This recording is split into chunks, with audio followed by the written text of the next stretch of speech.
Welcome to the Italian Renaissance podcast, where we discuss the culture and art of 15th and 16th century Italy.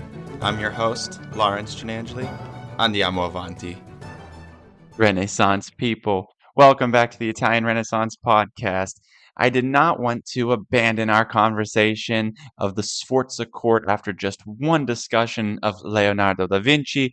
So today we're going to talk about one of the most politically and stylistically complex works of art that was commissioned by Ludovico il Moro Sforza just after he became the Duke of Milan. The work I am talking about is known as the Pala Sforzesca, or the Sforza Altarpiece, and this was painted in 1495. To recap some context, Ludovico Sforza served as the regent in Milan for his younger nephew, Gian Galeazzo Maria Sforza, and this regency was from 1476 until 1494. How Gian Galeazzo died is anyone's guess, but certainly at least rumors indicated that Ludovico might have had a hand in it. There was also political turmoil caused by the death of Galeazzo. John Galeazzo and his wife was Isabella of the House of Aragon, indeed had produced a viable heir to the duchy, making Ludovico an illegitimate usurper. That was to some people's perspectives. Isabella of Aragon petitioned her father. Her father was the King of Naples, to intervene in Ludovico's taking of the duchy, which, long political history short, resulted in the French conquest of Milan, where King Louis XII made his claim to the city via distant relation to the former Visconti family from whom the Sforzas drew their claim. I hope that all made sense. So in 1499 was the French conquest of Milan, which ultimately saw the departure of Leonardo da Vinci and many other artists, which includes the architect Bramante. We'll come back to him because he's eventually going to go to Rome and becomes involved with the design and the construction of St. Peter's Basilica. So big names in the art world are at stake here. And yet, during this period, this tender period of about 1494 to 1499, Duke Ludovico il Moro, with his seat in Milan, would still work to maintain and solidify his power through the typical means of art patronage in the Renaissance. Should we consider that Leonardo had been an active and popular painter leading this period, we should also see the emergence of the Leonardeschi, that is, the influence of Leonardo's innovations and style on other artists in Milan who follow them. That's sort of what we are looking at today. All of this is to say that the art commissioned by Ludovico il Moro during his brief reign as the actual Duke of Milan had one primary goal in mind, and that was to create a visual legacy that legitimized his questioned rule to the Milanese public, and so manifested in lavish works of art with hyper-local religious appeal. I'm going to explain that. The Sforza Altarpiece, the work that we're talking about to back up my claim here today, is the perfect amalgamation of the intersection of stylistic influence and social intrigue. Oddly, though, it was destined for the church of Sant'Ambrogio ad Nemours, which is a small church outside of Milan's center. It remained in that church from its completion, which was around 1495, until Napoleon conquered Milan in the 1790s, and Napoleon loved to dismantle and disperse works of art from Italy back to France. It ended up in France, but luckily this artwork is back in Milan in the Pinacoteca di Brera today. Brera, I will refer to this collection and this institution as Brera moving forward in this podcast. But the namesake of this small church in which the Pala Sforzesca was designed for is very crucial. That was San Ambrogio ad Nemus, is one of the couple of churches dedicated to who is one of the most important saints of Milan, and actually the patron saint of the city, Saint Ambrose or Sant'Ambrogio. I will use them interchangeably because my brain likes to do somersaults. Ambrose is a historical figure, not a religious figure who may or may not have existed, and he played a crucial role in the solidifying of theological practice in the early Middle Ages. We're talking about the year 340 CE or so, and Ambrose dies in 397 CE. He was a bishop during the imperial reign of Emperor Theodosius I. Very importantly, St. Ambrose also mentored who would later become St. Augustine.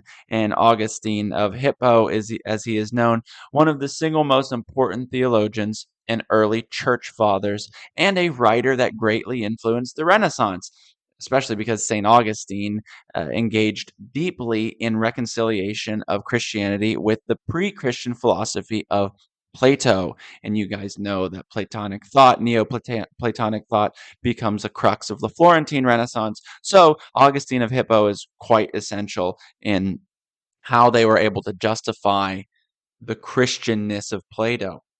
St. Ambrose was Augustine's mentor of Milan. Okay, so St. Ambrose is a key theological figure of Milan itself, having a basilica dedicated to him. So the Basilica of St. Ambrose is a monumental basilica in central Milan. If we look at the Sforza Altarpiece, we will see St. Ambrose as a lead character, so to speak. Let's look. This is the Sforza Altarpiece. Who are all of these people? And what is going on in this painting? Okay, it's pretty busy. First, we're looking at a version of what is known as a sacra conversazione, that is a holy conversation. That is the basis of what you're looking at. The Sacra Conversazione is a type of artwork based typically around the Madonna enthroned with the Christ child in her lap and surrounded by various saints. Although this type of composition is common, each version offers a variety of new readings, not only based on how do we read the Virgin enthroned with Christ, because there are different versions, but that you can essentially curate any type of message based on the saints that are included in the cohort of a Sacra Conversazione. So while stylistically or visually they may seem similar, they're vastly different from one another. Indeed, this painting has a whole nother title other than the Pala Sforzesca, the official title being Virgin and Child Enthroned with the Doctors of the Church and the Family of Ludovico il Moro. Okay, that's a little bit of a long title for saying the Sforza Altarpiece. But the Doctors of the Church. Who do we mean by the doctors of the church? On the left, the far left, our left, Saint Ambrose himself stands behind the kneeling Ludovico il Moro. Okay, a hand on his shoulder offering protection. So Ludovico is being protected directly from Saint Ambrose. To the far right, in red, is St. Jerome. And then we have two harder to identify saints, although I would say with some level of confidence that the saint who is standing behind St. Ambrose, the one who is looking at him, is St. Augustine, because we remember that history I just gave you where the history of Ambrose's mentorship of Augustine, who is there standing in blessing over Ludovico. So there's a direct line to Ludovico, you see? It gets more complicated than that. In the foreground, we have what are known as donor portraits. This is Art History 101, guys. Donor portraits, that is, the portraits of the earthly beings who commissioned this work. This is remarkable because in this painting alone, we have 4 contemporary portraits of the most important members of Ludovico's household. We already established the man kneeling, and he's all in blue, is Ludovico himself. That's the one with St. Ambrose's hand on his shoulder. He appears to stare he doesn't address St. Ambrose, we'll get to that. He looks directly across at a kneeling noblewoman. Okay, we just listened to Leonardo's history, his first Milanese period, and we met this noblewoman. It is not Cecilia Gallerani, the resident court mistress that Leonardo painted in his Lady with an Ermine. No, no, no. It is the young bride, Beatrice d'Este, of the d'Este household of Ferrara, who married Ludovico. Her head is adorned with pearls, a long braid down her back, a beautiful dress, and the very same kind of head circlet that we saw in those Leonardo portraits. This is certainly high fashion in 1490s Milan, that headpiece, but also Beatrice's overall look has been linked to the fashion of the courts in Spain. So we're seeing sort of transcultural fashion trends in the upper class nobility, probably due to trading and alliances and what have you. And then look at this odd detail. Ludovico has also commissioned to have his heirs kneeling in the foreground in that same prayer pose. Next to, and effectively in front of Ludovico, we have Ercole Massimiliano, that is his first son with Beatrice, who would have been 2 or 3 years old at the time. Maybe I could say if we look at him, he looks maybe like a little 3-year-old. And he is named in honor of Beatrice's father, Duke Ercole d'Este. We've gone over his history, and we've talked about Dosso Dossi, and we've talked about the Addizione Ercolano in Ferrara. We've talked about this man quite extensively. Then in front of Beatrice, we see the newborn. This is the weird detail. Francesco Sforza, right?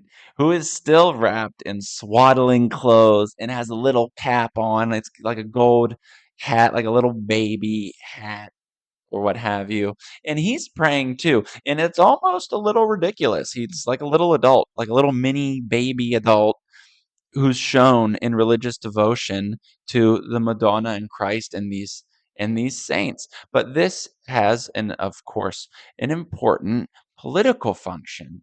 And then above all of them, we have two angels bringing down crown, and we'll discuss them briefly in a bit. So what we have now that we have this composition sorted out and the who's who, we can unpack the various registers of meaning. And I'm going to tell you something that should rattle the way you experience these types of paintings and help you work out how to read them properly. In the 15th century, this would not have been viewed exactly as an image of the ducal family among the saints and Christ and Mary. No, because the family's glances should give you a hint. This is a holy vision, either Ludovico's or a shared one among his family and the other donor portraits. Uh, the holy figures are representative of the idea of the experience of the donors. This is not a painting of the donors with these religious figures. That is the important takeaway. They are kneeled as if in prayer at an altar, the place where one is most susceptible to the divine, and probably in front of the altar that this altarpiece was for, right? And as such, they are shown experiencing the blessings of Christ and the protection of the saints through the performing of Mass and the act of prayer. So Ludovico is divinely ordained, and so is his heir. Do we understand this? Look at how this is done in the composition. Your eyes are drawn first to Christ. Everything in this painting makes you look first to the Christ in the lap, who's sort of twisting like a chubby little baby in his mom's arms. And his hand raises in blessing to Ludovico. So your eye drags from Christ to Ludovico to the hand on his shoulder that brings you to the guardianship of St. Ambrose, Milan's patron saint, and then down to the next in succession, Ercole Massimiliano, right? Christ in the composition directs you first to the most important part of this group. It's Christ, it's Ludovico, Massimiliano, and Ambrogio. Stay with us. We'll be right back. Renaissance people, if you are enjoying the Italian Renaissance podcast, I have good news. We're now active on Patreon. You can show your love for the show by becoming a patron and get access to additional resources, information, and artworks. Better yet, those who join the Renaissance Master or Renaissance Patron tier will get access to at least one additional podcast episode each month. My goal is to ensure that the main podcast remains a free, accessible source for everyone. Become a patron today through the link in the show notes to support the continued production of new episodes and help build and maintain this community. The Italian Renaissance shop is now also active on Etsy, linked in the show notes. Sport our logo or choose from a growing selection of Italian art-inspired designs. Discounts are offered to select Patreon tiers as well. Your support has my immortal gratitude. Now, enjoy the show. Only coming back around once you've experienced this compositional drag of your eye do you see the Madonna's open hand towards Beatrice, signaling and linking the wife to the Mother Mary of purity and virtue, which is also substantiated by the pearls that Beatrice is wearing, so that Beatrice is being linked to the Mother of God. Okay, see what we're doing. Very simply put, and here is the key takeaway, despite claims against his legitimate reign, Ludovico Sforza is the divinely ordained Duke of Milan, blessed by Christ himself and protected by Saint Ambrose, who is Milan embodied as a holy figure, and that this protection guarantees prosperity under Ludovico and his dynasty. And if you are to oppose that, you are opposing the will of the patron saint of Milan, the Holy Mother, and Jesus Christ, who is God himself. This is Ludovico's message. Yeah. So let's turn to style. We get what it's saying. Let's turn to style.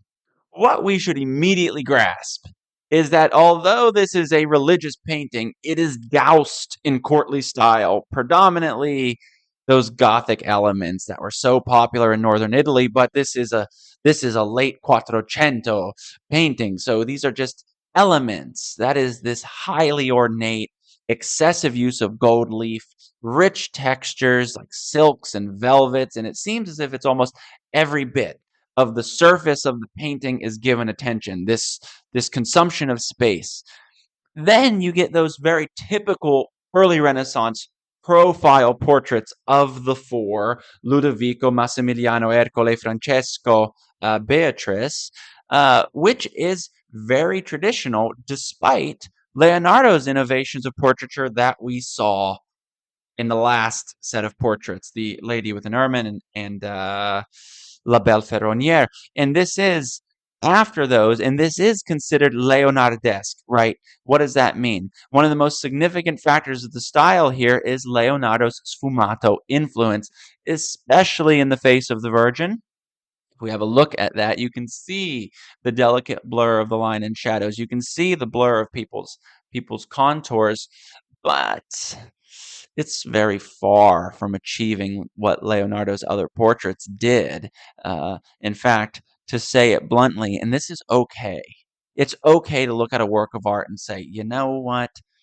She's kind of ugly. She's quite hideous. She's got these buggy eyes too far away on the edge of her head, this enormous nose, this deep shadow in her lips. I find her to be quite appalling. That's okay. We understand that the techniques are in development at this point. We see Leonardo's influence on this painter, but we can say quite certainly that that influence does not mean he's achieved the same level of success.